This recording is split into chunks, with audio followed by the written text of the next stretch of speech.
Villeurbanais et Villeurbanaises, aujourd'hui, je vais vous parler franchement de la situation politique qui se joue dans notre ville.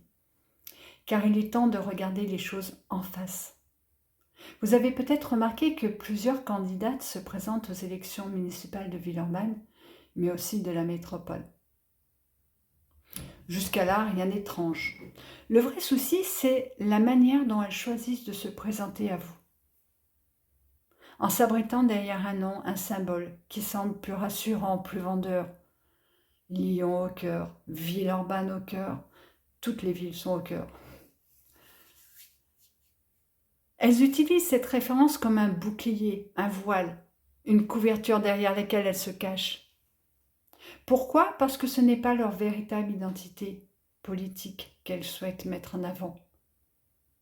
En réalité, ces candidates appartiennent au parti des Républicains, les LR. Elles le savent très bien. Afficher ouvertement ces étiquettes, c'est risquer de perdre la confiance de nombreux électeurs.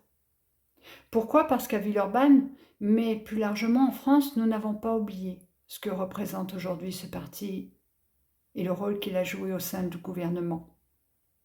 Quand on regarde les membres LR qui occupent des postes clés dans l'exécutif, on trouve les noms de bien connus de Bruno Le Maire, ministre de l'économie, du temps, Gérard Darmanin à l'intérieur, Sébastien Lecornu aux armées. Toutes ces figures LR, piliers d'un gouvernement Macron, qui n'hésite pas à utiliser des méthodes autoritaires pour faire passer ses convictions, ses décisions. Parlons justement de cette fameuse méthode utilisée par le gouvernement, le fameux 49.3. Vous en souvenez? C'est ce mécanisme qui permet au gouvernement d'imposer une loi sans vote au Parlement. C'est un coup de force contre la démocratie, un refus de débattre, une manière de mépriser les élus. Et au fond, le peuple. Aujourd'hui encore, Sébastien Lecornu, ce ministre LR qui vient de recourir à ce procédé pour faire adopter le budget de la défense sans aucune discussion, sans aucune prise en compte des avis, des préoccupations des citoyens.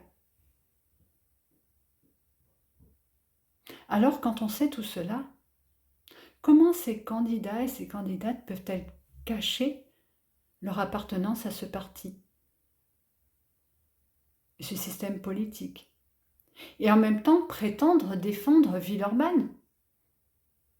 Comment peut-elle penser à être crédible alors que même leur propre camp piétine les principes de la démocratie et applique des décisions de force sans transparence et le refus bien sûr du débat?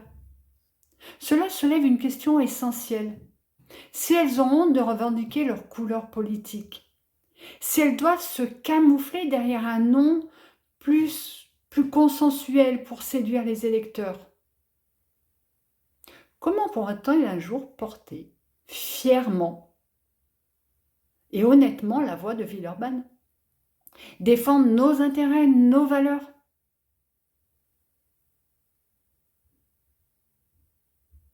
Gouverner n'est pas jouer à cache-cache.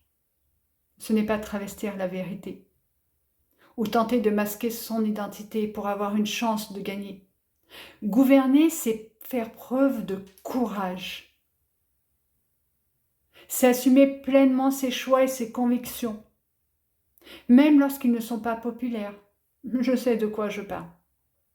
C'est défendre sa ville avec lucidité, détermination et surtout avec respect pour la démocratie.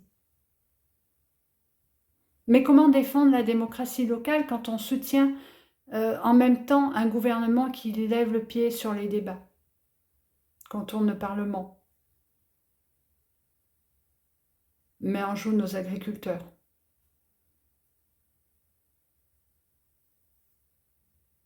Et impose des décisions de façon autoritaire. Cette stratégie de dissimulation ne trompe personne. Elle montre que ces candidates pensent que les électeurs sont naïfs. Vous êtes naïfs pour elles.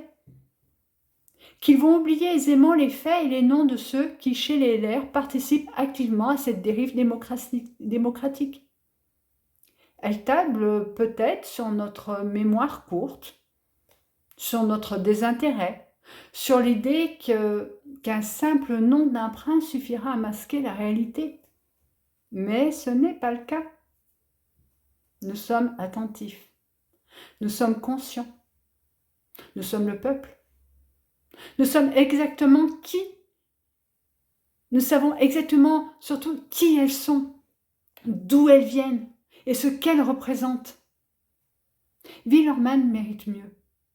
Mieux que ces candidates qui n'ont pas la transparence nécessaire et qui ne respectent pas suffisamment leurs futurs électeurs pour leur dire la vérité, qui fuient leurs responsabilités et leur appartenance.